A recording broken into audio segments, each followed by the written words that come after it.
Hello, my wonderful friends, Magus with you, and I'm so excited. I've been spending time in meditation and talking to God about what is the order of the Magi's next move. We want to bring the government of God to the whole world. And my friends, he was showing me as I was pouring out my heart, saying, I've reached out to all the people of influence that I know, all the famous people I know, and no one really wants to get on board and help us with our cause. And he showed me that among our own ranks, there's coming up people of influence. We're having politicians that are being brought up in the message of the Magi. We're having entertainers, singers that are going to go all around the world. We are having people come up in our own ranks that this message has changed their life, and they're going to share it passionately. And my friends, the day's coming, and we are going to grow quickly because everybody wants love. Everybody wants their good. Everyone's tired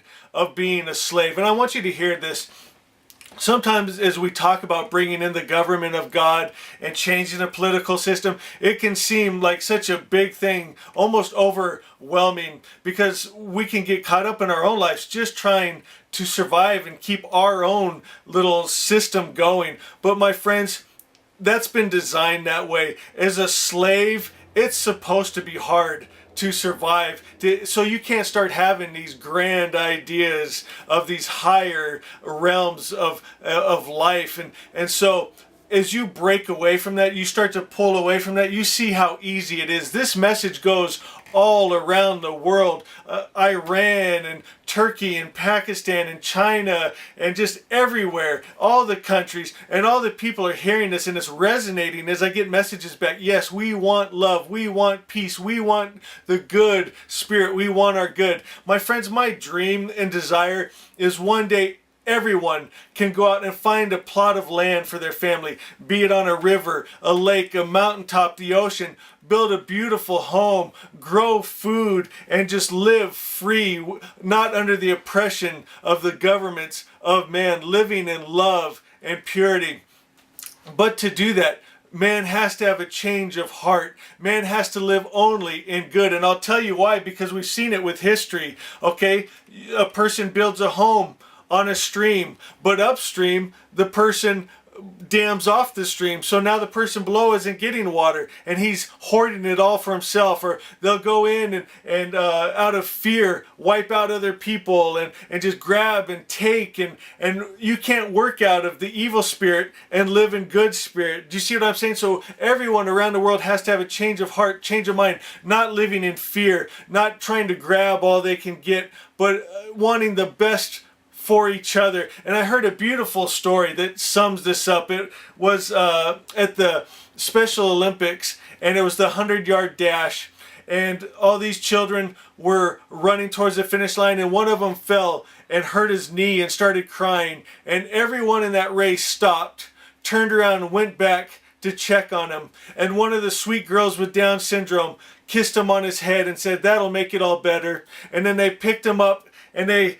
interlocked arms and they ran across the finish line together, and the whole stadium stood up and cheered and clapped and cried, because that's what the world craves. Good. When you see good like that, it melts hearts of stone. It brings us back to love, to good, to God. In Asha 3, it says, "My only job is to align with and hold continuously in mind the attributes of God: love, life, peace, joy, power, and freedom, and to be those attributes." In Asha 2 it says, "Perceive and understand only the good, and let your experience and practice be the same.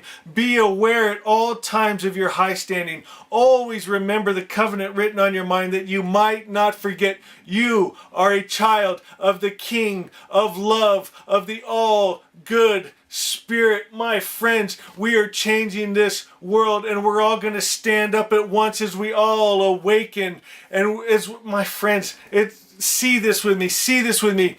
As you're loving, as you're vibrating this love, no matter what's going on around you, you're holding that vibration of love, you are changing their hearts. My friends, magic is happening. It's a miracle that takes place when God starts to enter their vibration, because you are vibrating so powerful in good in God. So my friends, I'm going to ask you today, hold those attributes of God. Vibrate love so hard, peace so hard that you're changing the atmosphere around you. You are making Asha. And my friends, it's going to happen quickly. People are going to want this. People need this. This is what's actually, that divine spark in them understands this. This is the language their spirit speaks. Love, sharing, kindness. My friends, when you go to your neighbor upstream and are giving him love, and you're giving him your seeds and your help, and just pouring your life into him, he's not going to dam up the river to stop the water from coming from you. He's going to try to get more blessings to you, and you're trying to get more blessings to them, and everyone's loving each other, protecting each other, no matter where you're at in the world. No more borders, no more countries, no more governments. We don't need to be ruled. We need to take down all the cameras. We need to take down all the x-ray machines at the airport. We need to remove that bondage of the dark system. No more taxes for their bombs and their poisons and their killings. We can remove those people that have put themselves in power. They're few and we are many, but we must wake up to who we are. All good, as we restore the image of the all good spirit that he doesn't hate, war, kill, or destroy, and we come into alignment with that, and we mirror that perfect idea. My friends, we create Asha, heaven on earth. It's coming. I'm so proud of you. Keep developing your gifts, because you, my friends, are the ones of influence. I love you. I love you. I love you.